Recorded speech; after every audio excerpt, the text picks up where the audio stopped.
Assalamualaikum teman-teman, seperti biasa sebelum mulai Mimin mendoakan semoga teman-teman semua selalu dalam keadaan sehat walafiat. Oke, kali ini kita akan melanjutkan Martial Master versi novel bagian 1918.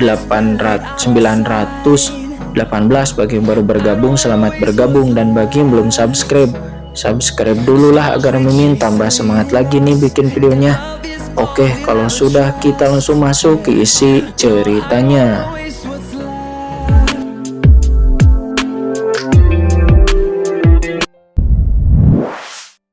Keringan dan tak menjawab. Tawa Molly menyebar bergema di seluruh dunia. Tentakel yang tak terhitung jumlahnya berubah menjadi sangkar dan langsung menutupi tubuh Kaisar Yanmo. Raja Neraka Kaitian keluar.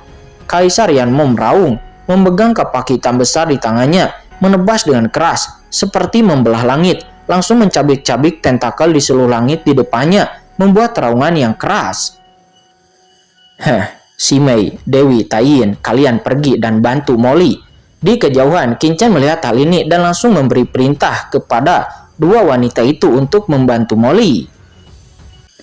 Ya, baik tuanku, kata Kaisar Simei dan Dewi Taiyin. Saat ini, pertarungan terus berlanjut. Duar. Begitu Kaisar Yanmo membelah serangan Molly, dia melihat dua aliran cahaya datang dari kejauhan secara instan. Pada saat yang sama, napas pesona tak berujung ditransmisikan langsung ke pikiran Kaisar Yanmo, menyebabkan pikirannya tiba-tiba bergetar dan pusing. Dan itu adalah serangan pesona.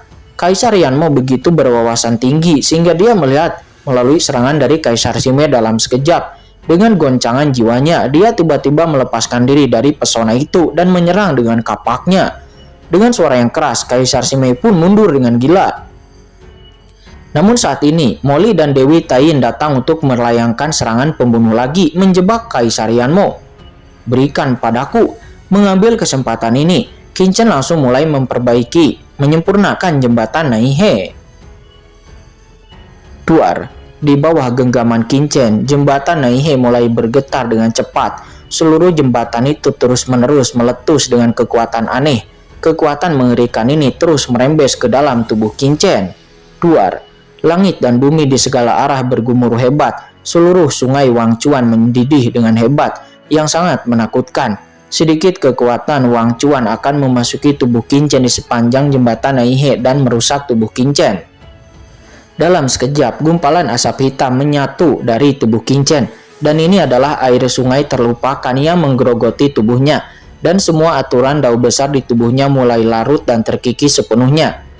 Hei, kekuatan korosif ini, kata Qingchen. Dia diam-diam ketakutan dan menatap ke bawah. Tubuhnya berbeda dari para kultivator biasa dunia bawah. Dia telah mengalami terlalu banyak pembaptisan kekuatan, dipadatkan oleh kekuatan guntur penghakiman. Tubuhnya sekarang telah mengalami kekuatan laut mati, kekuatan dosa, kekuatan jurang, dan kekuatan atas lainnya yang tak terhitung jumlahnya. Transformasi kekuatan super. Namun sekarang, di bawah erosi sungai Wangchuan, Qingchen telah sedikit rusak yang membuat Qingchen bagaimana mungkin tidak terkejut. Sungai Wangchuan adalah sungai yang berkelok-kelok sejak lahirnya dunia bawah. Ini benar-benar bukan masalah kecil. Sungai Wangchuan terkenal dunia bawah. Dikatakan bahwa itu adalah sungai panjang yang muncul di awal dunia bawah. Tidak ada kultivator yang bisa melangkah ke dalamnya dengan gegabah. Setelah terkontaminasi dengan air sungai terlupakan, ia akan tersiksa dan terkikis oleh aura dunia bawah yang tak berujung di dalamnya, mengubahnya menjadi tulang-tulang kering. Sekarang kekuatan sungai Wangchuan atau sungai terlupakan ini jatuh pada Qingchen. Itu segera memberi Qingchen rasa korosi yang kuat. Siapa orang ini? Dia begitu tercemar dengan air sungai Wangchuan. Bukankah dia mencari kematian? Bahkan ahli kaisar tidak berani menyentuh air sungai Wangchuan dengan mudah. Kami para kultivator perlu menyeberangi sungai Wangchuan. Jadi kami harus melakukan apa yang kami bisa untuk menghindarinya. Jika Anda menyeberangi jembatan, Anda akan menderita rasa sakit yang tak ada habisnya jika Anda jatuh dari jembatan. Namun orang ini benar-benar mengambil inisiatif.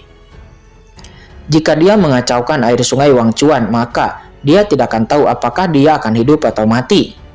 Dan apa yang akan dia lakukan sekarang? Para kultivator yang tak terhitung jumlahnya di kota Pengdu awalnya terkejut dengan kekuatan dan aura mengerikan dari Qinchen. Tetapi sekarang mereka mengetahui bahwa Qinchen mengabaikan air sungai Wangchuan, dan mereka tiba-tiba mencibir dalam hati mereka. Sebagai kultivator di kota Pengdu, mereka paling mengenal sungai Wangchuan. Dan sungai Wangchuan ini adalah salah satu sungai terkuat di dunia bawah, bahkan dapat memusnahkan seorang ahli Kaisar Agung. Menarik. Kekuatan sungai Wangchuan tidak hanya merusak tubuhku, tetapi juga merusak jalanku. Sayangnya, jalanku tidak dapat dirusak oleh hanya air sungai Wangchuan. Tubuhku tidak akan pernah hancur, Duar. Qinchen berteriak rendah, tidak ingin terlalu terjerat dengan air sungai Wangchuan. Di tengah teriakannya yang ganas, aura gunung yang mengerikan tiba-tiba meledak dari tubuh Qinchen. Itu adalah aturan Ming Yue yang dia sadari dari asal-usul proyeksi 5 gunung suci Kaisar Yue dan Duar. Dalam sekejap, seluruh tubuh Qinchen tampak berubah menjadi gunung hitam pekat yang megah. Gunung itu menjulang tinggi, seolah-olah muncul dari dunia bawah kuno. Dalam sekejap, gunung itu memadat dan menghalangi kekuatan sungai Wangchuan yang mengalir deras tepat di luar tubuhnya. Apa aturan jalan gunung ini? Mungkinkah? Di kejauhan, Kaisar Yanmo yang sedang dikepung oleh Moli, Kaisar Sime, dan Dewi Taiyin merasakan aura dao besar gunung di tubuh Qinchen. Dia tiba-tiba terkejut dan menjadi pucat. Tebakannya memang tidak berdasar dan tidak acak. Putra ini pasti memiliki hubungan dengan Kaisar Wu Yue. Kaisar Yanmo tampak terkejut dan marah. Sebagai seorang kaisar kuno, dia secara alami sangat akrab dengan Kaisar Wu Yue dan telah berurusan dengannya. Dan sekarang Qinchen memancarkan aturan gunung. Selain Kaisar Wu Yue, sama sekali tidak ada orang lain di seluruh dunia bawah ini. Kedua Kaisar Agung memiliki pencapaian ini. Orang ini adalah keturunan Kaisar Wu Yue, dan setidaknya dia memiliki hubungan yang sangat dekat dengan Kaisar Wu Yue. Di mata Kaisar Yanmo yang terkejut dan marah, Qinchen mengabaikannya sama sekali, setelah langsung menolak air sungai Wangchuan yang terkikis. Segera setelah itu, Qinchen meraih jembatan Naihe dengan tangannya yang besar, dan aura yang mengalir dari sumber tubuhnya yang mengandung kekuatan 3000 jalan dunia bawah meledak langsung ke jembatan Naihe. Duar. Jembatan Naihe bergetar hebat, aura yang menakutkan langsung muncul di atasnya. Secara samar-samar, Qinchen benar-benar merasakan kekuatan takdir menembus tubuhnya. Pada saat ini, Qinchen tampaknya berada di dunia ilusi, dengan langit di sekelilingnya berwarna putih dan tidak dapat melihat apapun. Dan di depannya, tampaknya ada sosok yang berjalan. Sosok ini sangat kabur dan canggung. Saat dia berjalan, tubuhnya meleleh sedikit demi sedikit, seolah-olah akan hilang bersama angin. Terlebih lagi, ada banyak sekali sosok hantu di sekitar, memegang pisau tajam dan berbagai alat penyiksaan. Mereka dengan cepat membungkus sosok itu dan menyiksanya dengan kejam. Bilah-bilah tajam menusuk tubuh sosok itu satu demi satu, mengelupas kulitnya, sangat menyedihkan. Dalam keadaan linglung, saat sosok itu menjerit dengan menyedihkan, Qinchen tiba-tiba melihat wajah orang itu dengan jelas dan ternyata itu adalah dirinya sendiri. Ini adalah... Pupil mata Qinchen tiba-tiba mengecil, bulu kuduknya berdiri. Menurut legenda, jembatan Naihe dapat mengembangkan kehidupan masa lalu dan masa kini dari setiap kultivator yang menguji 3 kehidupannya. Mungkinkah yang dilihat Qinchen itu adalah masa depannya sendiri? Atau akhirnya sendiri? Pikiran ini tiba-tiba muncul di benak Qinchen, membuatnya bingung. Tidak, Qinchen diserang oleh kekuatan 3 kehidupan jembatan Naihe dan sedang diuji oleh 3 kehidupan. Merasakan perubahan aura Qinchen, ekspresi Kaisar Yoming tiba-tiba berubah dan tidak jauh dari situ. Meskipun jembatan Naihe terletak di kota Pengdu, wilayah kekuasaan Kaisar Yan dari Istana 10, namun jembatan ini tidak disempurnakan oleh Kaisar Yan. Benda ini merupakan harta karun teratas dari dunia bawah kuno. Itu merupakan harta karun teratas yang diperoleh Kaisar Yan setelah memasuki sebuah alam rahasia. Benda ini sangat mengerikan dan tidak biasa. Bahkan jika seorang kaisar yang kuat melangkah ke jembatan Naihe, dia akan terpengaruh oleh 3 kehidupan reinkarnasinya dan jatuh ke jurang tak berujung. Selain itu, semakin kuat kekuatannya dan semakin tinggi tingkat kultivasinya, maka semakin mengerikan ujian dan siksaan 3 kehidupan yang mereka rasakan di jembatan Naihe. Oleh karena itu, banyak ahli kaisar yang kuat tidak berani menginjakkan kaki di jembatan Naihe. Sejauh ini mereka belum pernah menginjakkan kaki di jembatan Naihe. Kaisar Agung dan orang-orang kuat di jembatan dapat menyeberanginya dengan pikiran yang jernih. Anak Qinchen ini terlalu gegabah. Kupikir dia hanya ingin memancing Kaisar Yan untuk muncul dengan mengambil alih jembatan Naihe dan kemudian diam-diam menyergapnya. Aku tidak menyangka dia begitu berani dan ingin secara langsung memurnikan jembatan Naihe, dan sekarang ini menjadi masalah, kata Kaisar Yoming. Ekspresinya tampak cemas. Dia seperti semut di panci panas. Kaisar Yanmo di lain sisi mencibir. Hahaha, orang ini benar-benar tidak tahu ketinggian dunia. Dia berani pergi langsung untuk memurnikan jembatan Naihe. Jika harta karun dunia bawah ini begitu mudah dimurnikan, bagaimana mungkin Tuan Yan dari Istana 10 meletakkannya begitu saja di seberang sungai Wangchuan seperti ini? Mungkin Kaisar Yan sudah memurnikannya lebih dulu dan mengambilnya untuk dirinya sendiri, kata Kaisar Yanmo. Dia mencibir lagi dan lagi. Kekuatan 3 kehidupan di jembatan Naihe begitu kuat, sehingga bahkan dia harus berhati-hati dan tidak berani mencemarinya terlalu banyak. Beraninya anak di depannya ini memurnikannya secara langsung seperti ini. Bukankah ini hanya mencari kematian? Awalnya, Kaisar Yanmo khawatir Qinchen akan mengambil jembatan Naihe, tetapi ketika Qinchen memaksakan diri untuk menyempurnakan jembatan Naihe, hati Kaisar Yanmo tiba-tiba dijatuhkan. Karena sebenarnya jembatan Naihe dapat diambil oleh seorang kultivator, akan tetapi jembatan Naihe tidak mungkin untuk disempurnakan oleh seorang kultivator manapun. Boom! Pada saat ini, gelombang kekuatan 3 kehidupan yang mengerikan meletus dari jembatan Naihe. Kekuatan 3 kehidupan ini dengan gila menyerang tubuh Qinchen, menyebabkannya jatuh ke dalam siksaan dan ujian yang tak berujung. Selain itu, di dunia bawah ini ada perasaan samar untuk menunjukkan mengubah kehidupan masa lalu dan masa kini Qinchen. Biarkan aku melihat apa asal-usul putra ini dan bagaimana hubungannya dengan Kaisar Uyue. Beraninya dia menyerang kota Pengduku, kata Kaisar Yanmo menus dingin, dan boom, di belakangnya hantu Kaisar Yanmo yang agung muncul setinggi 10.000 kaki seperti dewa iblis, memukul mundur orang-orang seperti Kaisar Simei dan kemudian menatap Qinchen di kejauhan. Selama masa lalu dan masa kini Qinchen berevolusi dengan kekuatan jembatan Naihe. Dia akan dapat mengetahui asal-usul pihak lain secara instan. Tidak seorang pun dapat menyembunyikan kekuatannya sendiri di bawah kekuatan jembatan Naihe. Bahkan seorang ahli Kaisar Agung pun tidak bisa. Duar, Kaisar Yanmo secara samar-samar langsung melihat bayangan samar muncul dari tubuh Qinchen. Melihat sosok ini akan segera menampakkan wajah aslinya. Tiba-tiba, boom! Kekuatan guntur gelap yang mengerikan meledak dari tubuh Qinchen.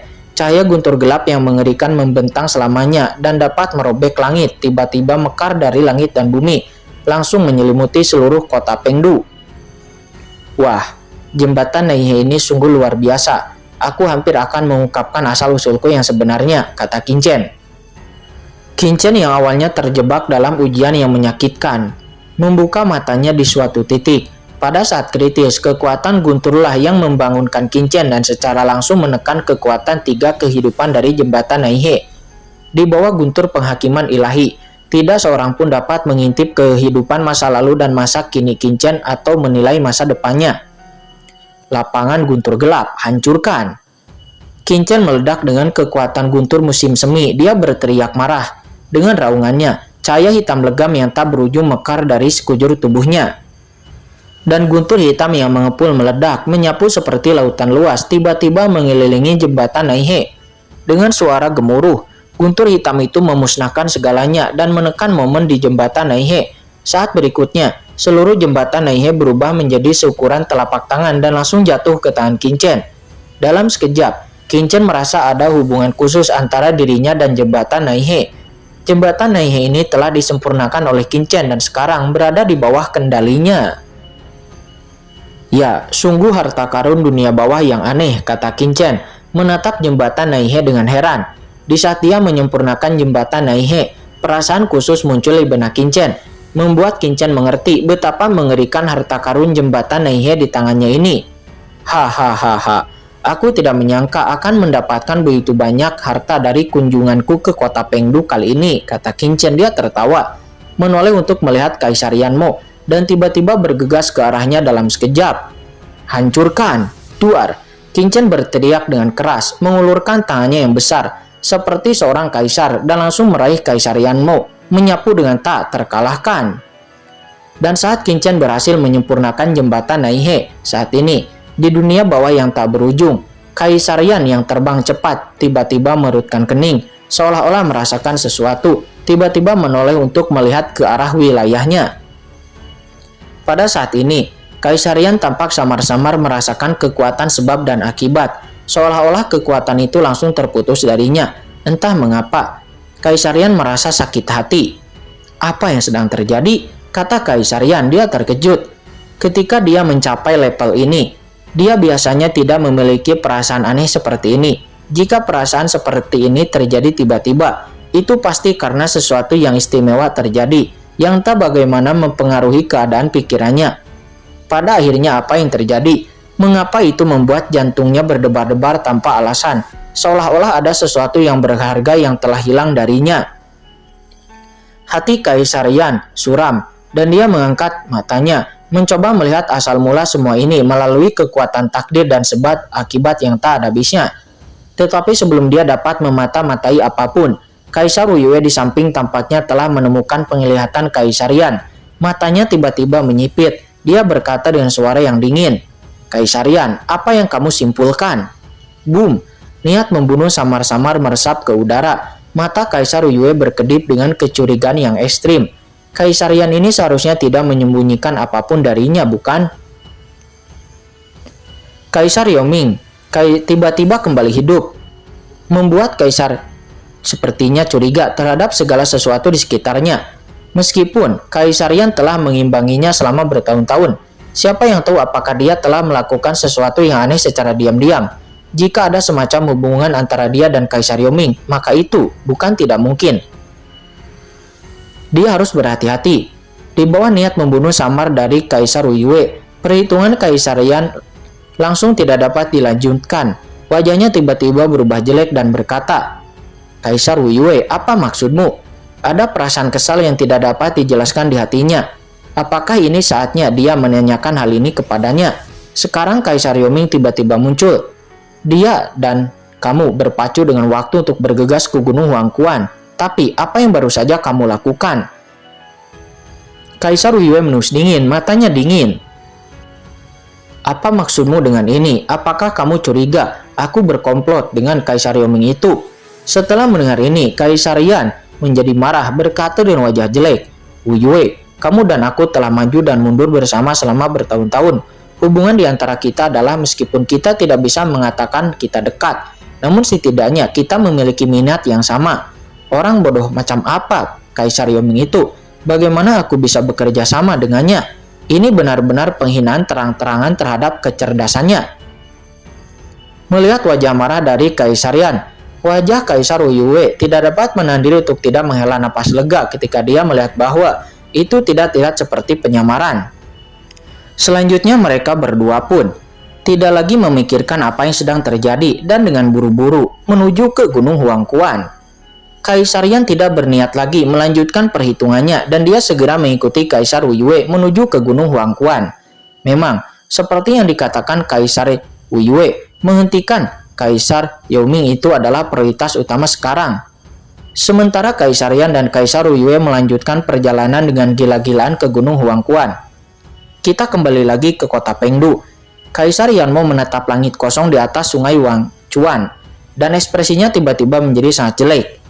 Mustahil, dia mengeluarkan raungan ganas, matanya melebar. Dia tidak percaya bahwa jembatan Naihe yang telah berdiri di atas sungai Wangchuan di kota Pengdunya selama ratusan juta tahun, kini diambil alih oleh seseorang begitu saja. Apa sebenarnya yang terjadi?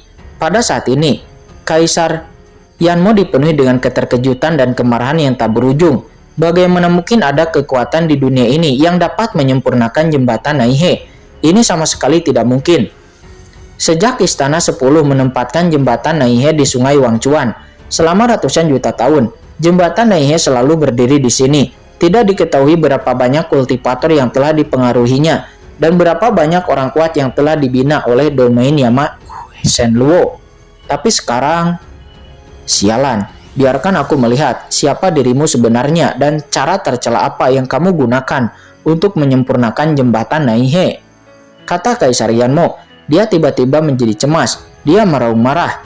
Di belakangnya, bayangan Kaisar Yanmo menjulang tinggi ke langit seperti dewa iblis, memegang bayangan kapak perang erat-erat dengan kedua tangan. Di bawah raungan Kaisar Yanmo, bayangan besar Kaisar Yanmo yang memegang kapak perang hitam menghadapi Qin Chen mengulurkan tangan besar memukul dengan keras. Dan duar. Terdengar ledakan. Dalam sekejap celah besar terkoyak di langit. Kekosongan tak berujung terus terkoyak. Kapak raksasa yang agung itu seperti palu yang membuka langit, menyinari masa lalu, masa kini, dan masa depan.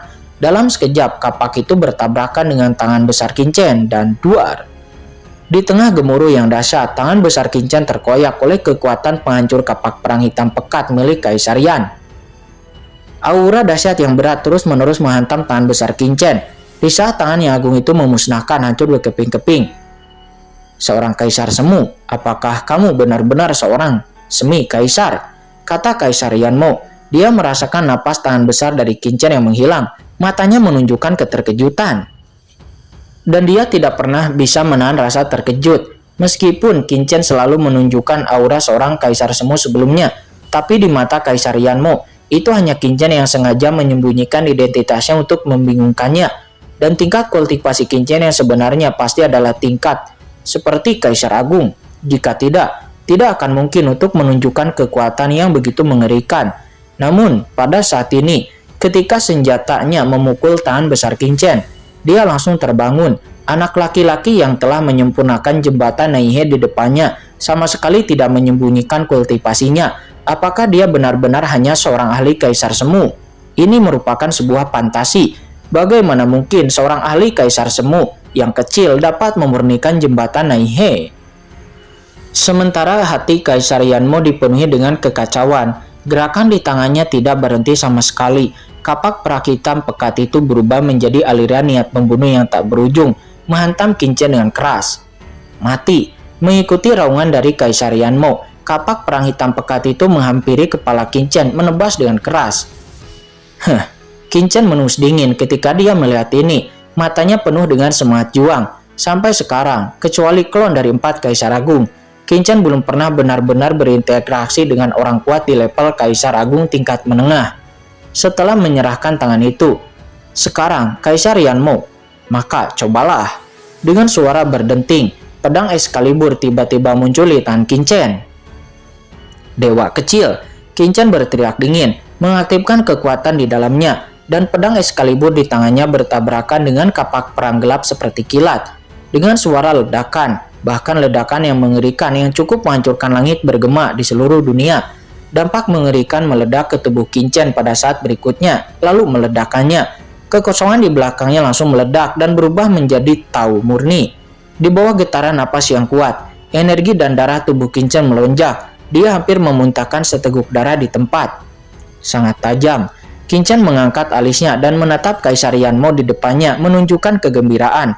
Kekuatan Kaisar Yanmo ini memang luar biasa, jika bukan karena tubuhnya yang sangat padat, yang jauh lebih unggul daripada ahli Kaisar Agung biasa. Dan juga berkat pedang Excalibur. Pedang sebelumnya saja itu sudah cukup untuk menghancurkan tubuhnya dan menghancurkannya berkeping-keping.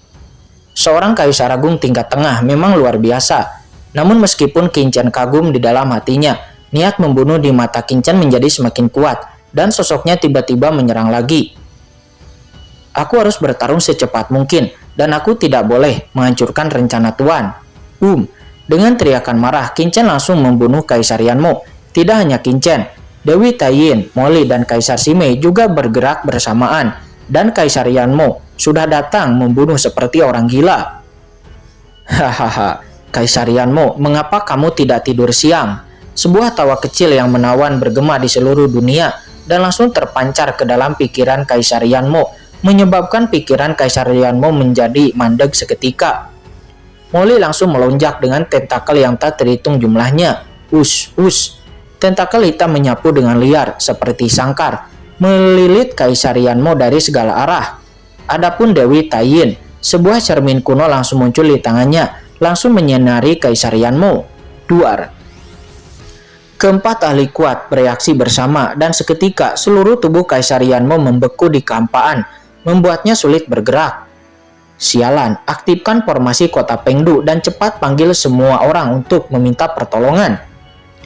Kaisar Yanmo langsung melepaskan diri dari pesona Kaisar Shime dan meraung keras. Banyak orang kuat pun seketika bergabung, membuatnya langsung merasakan krisis yang kuat. Duar, mengikuti raungan marah dari Kaisar Yanmo, banyak kultivator semi kaisar di kota Pengdu melihat tempat ini dengan ngeri naik ke langit satu demi satu dan langsung membuka formasi megah kota Pengdu, dan banyak orang kuat juga mengeluarkan harta komunikasi. Satu demi satu pesan pun dikirim. Namun yang mengejutkan mereka adalah ketika mereka mengaktifkan harta karun komunikasi, mereka menemukan bahwa mereka sama sekali tidak dapat mengirimkan pesan. Tuanku telah meramalkan hal ini. Jadi bagaimana dia bisa memberimu kesempatan untuk meminta bantuan? Qin-Chen mencibir dan melambaikan tangannya secara tiba-tiba dan duar. Di saat tangannya yang besar terulur, pilar-pilar formasi tiba-tiba menjulang ke langit. Pilar-pilar formasi ini telah disembunyikan di kehampaan pada suatu saat, dan pada saat ini, itu muncul dalam sekejap meledak dengan cahaya mencapai langit. Qin-Chen dengan sengaja menyebut seseorang dengan tuanku, agar Kaisar Yanmo ini berpikir bahwa dalang dari semua ini adalah Kaisar Weiwei. Saat ini di kehampaan, total 99 dan 81 pilar formasi yang menjulang tinggi berubah menjadi pilar langit, langsung berubah menjadi formasi cahaya yang luas, menutupi seluruh kota Pengdu, menyegel seluruh kehampaan. Formasi langit telarang 9 Jiuming. Melihat formasi besar ini, mata Kaisar Yanmo langsung melebar, menunjukkan ekspresi yang sangat terkejut. Ya, Yang Mulia memang seorang kaisar kuno. Anda memang memiliki beberapa penglihatan. Benda ini adalah formasi langit telarang 9 meter yang diberikan oleh Yang Mulia kepada kami, kata Qin-Chen mencibir. Sudut mulutnya tampak sarkastik. Qin-Chen jelas ingin menangkap kura-kura dalam guci dan tidak memberi Kaisar Yanmo sedikit pun kesempatan untuk melarikan diri. Tuanmu. Namun setelah mendengar kata-kata Qin-Chen, Kaisar Yanmo tiba-tiba mengecilkan pupil matanya. Siapa lagi yang bisa disebut tuanku oleh orang ini selain ahli Kaisar Agung yang kuat, selain Kaisar Huiyuan? Assalamualaikum semuanya, ada berita buruk nih guys. Karena Qin-Chen sudah tamat. Bukan tamat sih, tapi memang itu merupakan chapter terakhirnya. Dan kita sepertinya harus tutup buku dengan cerita Qin-Chen selanjutnya. Karena walaupun rilis per chapter 1, tapi itu sangatlah sedikit, dan mungkin kedepannya spoiler Qin-Chen akan tayang seminggu sekali atau bahkan sebulan sekali. Jadi saatnya kita sekarang berpisah dulu dengan Qin-Chen. Sangat sedih sih guys, soalnya Mimin udah bertahun-tahun bahas Qin-Chen, dan sekarang Mimin gak tahu harus buat konten apa gitu untuk bisa menghibur kalian semua. Tapi pasti Mimin akan buat konten lainnya. Namun Mimin juga bingung harus buat konten apa. Tapi untuk saat ini, mari kita berpisah dulu dengan Qin-Chen. Selamat tinggal Qin-Chen. Oke, mungkin segitu aja guys. Semoga kalian semua selalu sehat dimanapun berada. Wassalamualaikum warahmatullahi wabarakatuh.